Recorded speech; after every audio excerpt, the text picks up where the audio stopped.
Technology challenged. Okay. The scripture for today is, I don't think I need this, from the New Testament and the Old Testament. First is Romans chapter 10, verse 17. So faith comes from hearing, and hearing comes through the word of Christ. And the second scripture is from the book of Proverbs. Iron sharpens iron, and one man sharpens another. What I'm getting ready to talk about is basically in reference to the call to worship, which I found was quite interesting, how the topics that I come up with somehow, some way is relevant to what's going on. The call to worship, come walk with us. We will join the journey. Let us talk together. We will listen and speak. Christ goes with us. Jesus guides our steps. I'd like to thank Don for the music and Richard for helping with the service this morning. I guess everybody knows by now that I'm going to be the interim pastor until we find a full-time permanent pastor. So this is just a temporary move on the part of the church. And I'd like to take this time to let you know what my duties and my goals are as your interim pastor, because I think it's important that we're all on the same page and we understand where we're moving forward from here. First, naturally, I'll be giving the sermons on Sundays. I will continue to take the scripture and apply it to what we're dealing with today so that hopefully you can use it when necessary. If there is a particular topic that you would like to hear me preach on, I would ask that you bring it to my attention, and I will do my best to do so. The second duty will be visiting those who can't make it to church. Joe is kind enough to take me to these people, so I'm not a stranger on their doorstep. And we will go visit them and have communion with them. And as I've stated before, one of the worst feelings that you can have is feeling that you've been forgotten when you thought you were a part of something special. And I will say this, I understand the importance of the pastor coming to check on them. However, as we stated earlier in the service, that we're a family. And the members of this church also have the responsibility to either stop by, pick up the phone, or just mail a card. Well, Tom, I'm not sure I can do that. It's awkward. I get it. Maybe it's been a while since you've spoken to them over the course of time. By not doing something, it makes it more awkward. Trust me. All they're going to care about is the fact that you took the time to call and checked on them. If they do make a comment about how long it's been or what took so long, just be honest and say, I know, I'm sorry. I should have called sooner. I just felt awkward not knowing what to say, and the longer I waited, the more awkward I felt. But I realize what's more important is that you know that you've been on my mind and I've been praying for you, so I'm sorry for not calling sooner, but I'm glad I called. It's okay to feel awkward, but you can't let it control you. That's just another tool of the devil. The third item I intend to do is to create the invitation team. What's that? Well, it's a handful of volunteers who will join me every other Saturday around 1 o'clock, and we'll go knock on doors. Okay? I'll pick a specific street, and together we'll hit 20 or 30 homes in an hour. We'll have 2 people on one side of the street, 2 people on the other. Figure if we have those 2 teams, we should be able to hit 10 to 15. That's 20 to 30 homes in a month. In 3 months, that's 120 to 160 households that we've managed just to go up and say hi. I'll make a brochure, just a 2 front and back, knock on the door and just hand it to them. If they don't want to deal with us, that's fine.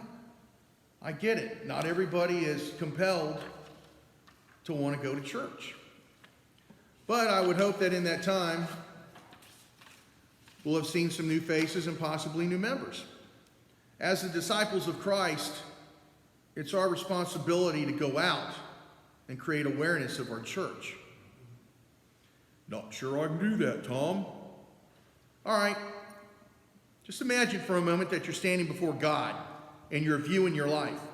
Remember when I talked about fear of the Lord and everybody seems to think it's God's anger? I believe it's God's disappointment. And when you get up there, you're reviewing your entire life. Now you're standing before him, reviewing your life, and you see a part somewhere up there with a headline labeled "Not Saved." And it starts, and the numbers begin to increase. You begin to get nervous because you don't know what that number means. Then God looks at you and asks if you know what that number represents. And you honestly answer, no. Remember that time when you were asked to be part of the invitation team? The team that was going to walk the streets of West Point and invite folks to come to church? If you had done that, you would have had an impact on 5 people. That in turn would have had an impact on 10 people, and so on. Your effort would have brought over 100 people to me. People that were lost, not sure what they were missing. People, you would have gotten them thinking in the right direction, and in turn would have taken the time to visit your church or would have personally sought me out. Are you willing to have that conversation with God? I'm not. And here's another thing to consider. We're a small town. Familiar faces are more common, even though we don't know our names, their names. Remember when I mentioned having a conversation with the cashier about their church home? Well, let's use Food Line for an example, because that's our primary grocery store here in the city. Imagine if the cashier over the week had not 1, not 2, but 3 people ask about their church home, had invited them to our church. Don't you think that would create an action on behalf of the cashier? Something's going on at that church. I need to find out what it is. Imagine the conversation outside of the cashier. People overhearing the invitation to come and visit. That's what needs to be the talk of West Point. The 4th duty will be establishing office hours. Monday afternoons, I'll be with Joe, visiting folks. Wednesday afternoons, I should be here from 3 to 6, will be the most likely time frame. So if anybody just wants to sit down and talk, chew the fat, doesn't have to be anything serious, that's fine. If you see my truck in the parking lot, then I'm here. And that's an open invitation to come see me. Now, some of you folks might be wondering how all this came about. 2 years ago, I never thought I'd be standing before you right here. Okay? A year ago, Gina pressed to find a church, and I relented. I'm like, okay. And she found you. We came, and this church has changed my life. It's changed our life for the better. I never would have considered standing here. I'm just like you. I don't know the Bible chapter and verse, although some of you probably know it better than I do. You know, I cuss on occasion. I don't use the Lord's name in vain. Stopped that a long time ago. And I've gotten forgiveness for that, and I felt it. I truly did. So, in short, I was asked if I would consider being the temporary fill-in until we were able to find the permanent pastor. It's no reflection on our guest pastors. They've been great and kind enough to fill in during this time of transition. The issue, quite honestly, is that we're less likely to grow as a church with guest pastors, so we need someone with a familiar face, someone that represents our church. And in that discussion, continuity was a big issue. When I was asked about it, and if I said yes, it still had to go before the search committee and then the board. And I was asked to go home and think about it, pray on it, talk to Gina. And it's a tremendous responsibility. It truly is. It goes beyond this pulpit, okay? It goes outside those doors. I'm self-employed. It's just me. I don't have employees, you know? And this, even though for me this is like a temporary position, it's a full-time job. It truly is. It goes beyond me, and it goes beyond these walls. So I was talking to Gina that night about it, and she's like, well, if you feel that this is the route you need to go, I'll support you. And I said, I just don't know. I don't know the Bible inside out. I mean, I know the Bible, but I can't quote chapter and verse. And she's like, it doesn't matter. Your actions are what matter. Your care and your concern matter. And so I'm like, okay. So I went to the office and I'm trying to figure out what is it, how is it am I going to do this? You know, what do I do? You know, and so I'm online and I'm checking on my friends on Facebook, seeing what they're doing. And man, I got smacked right between the eyes because on one of my friends' timeline, it was like I was looking in the computer screen and God was looking right at me. You're probably wondering what it was that I saw. Well, it certainly wasn't my reflection, I can tell you that. It said, there are times that you will be called to do things you feel you're not qualified to do. God doesn't call the qualified. He qualifies the called. And it doesn't get any more real than that. I got chills on the spine right now thinking about it. And I looked up and I said, okay, I'll do it. I told Gina, and then I messaged Don. Being the chairman of the search committee, he's the one that asked me, and I was like, I'm in. He's like, are you sure? I'm like, absolutely. I got to have faith. The worrying's done. Yep. Because once again, worry is a tool of the devil. It preoccupies you. You just have to say, God, I'm letting it go. I'm giving it to you. I'm done. Now, it doesn't mean you don't care and you're not concerned about it. It just means you're not going to let it control your thoughts, your emotions, your daily activities. You can still pray on it. That's fine. But just let it go. Kick the ball and chain to the curb. Now, I know that the disciples didn't know the scripture, chapter and verse, as Christ did, and they floundered constantly and they erred. But Christ knew they would err. He chose them for the strength of their hearts, even knowing that Peter would deny him 3 times and still forgive him.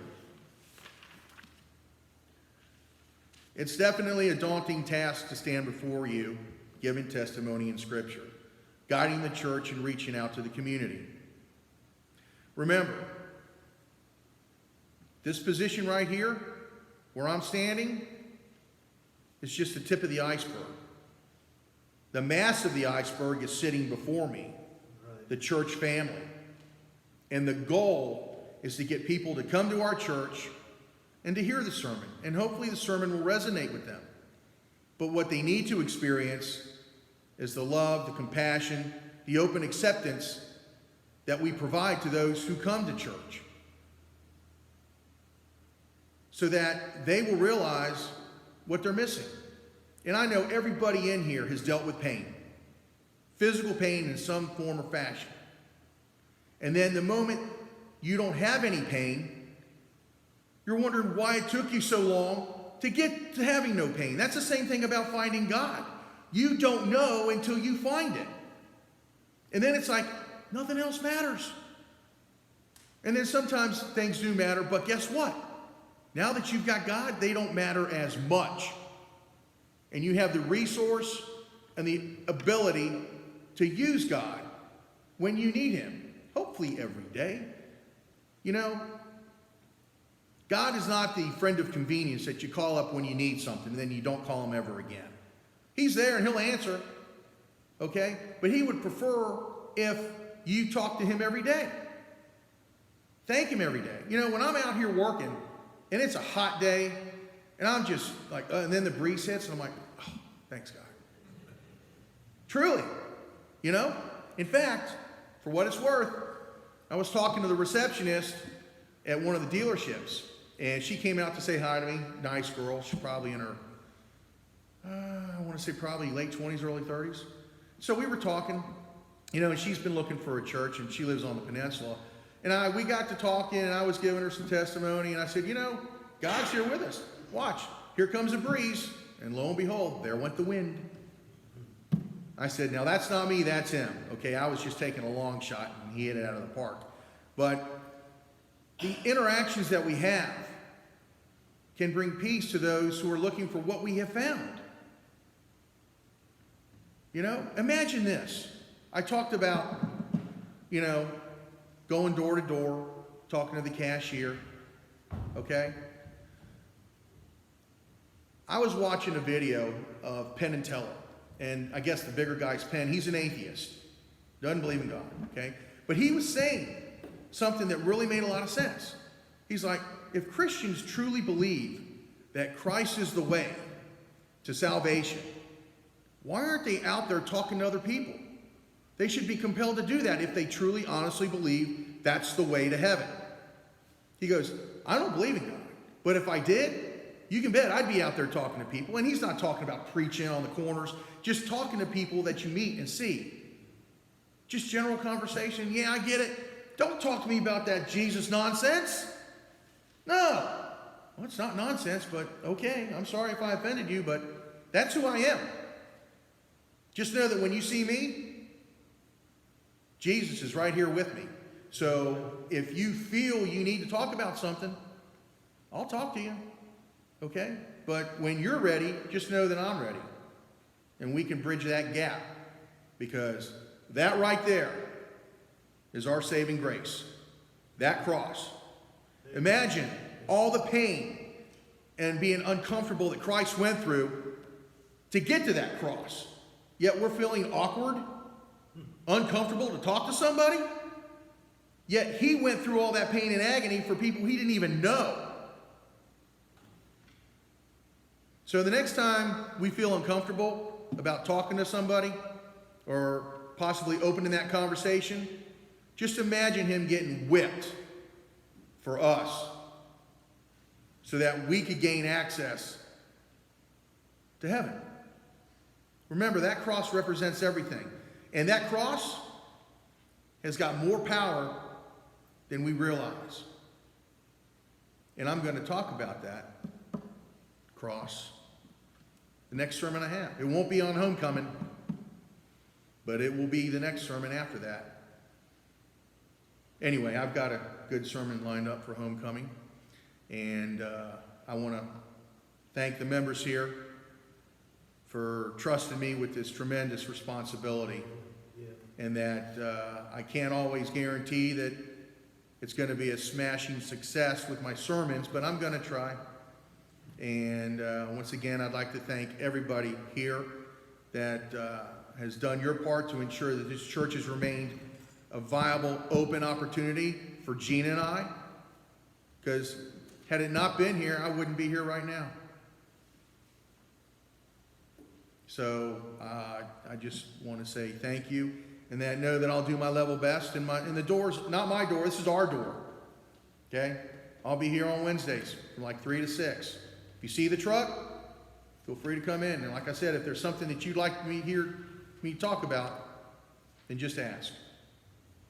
And that's pretty much it, folks, for today. But there's always tomorrow.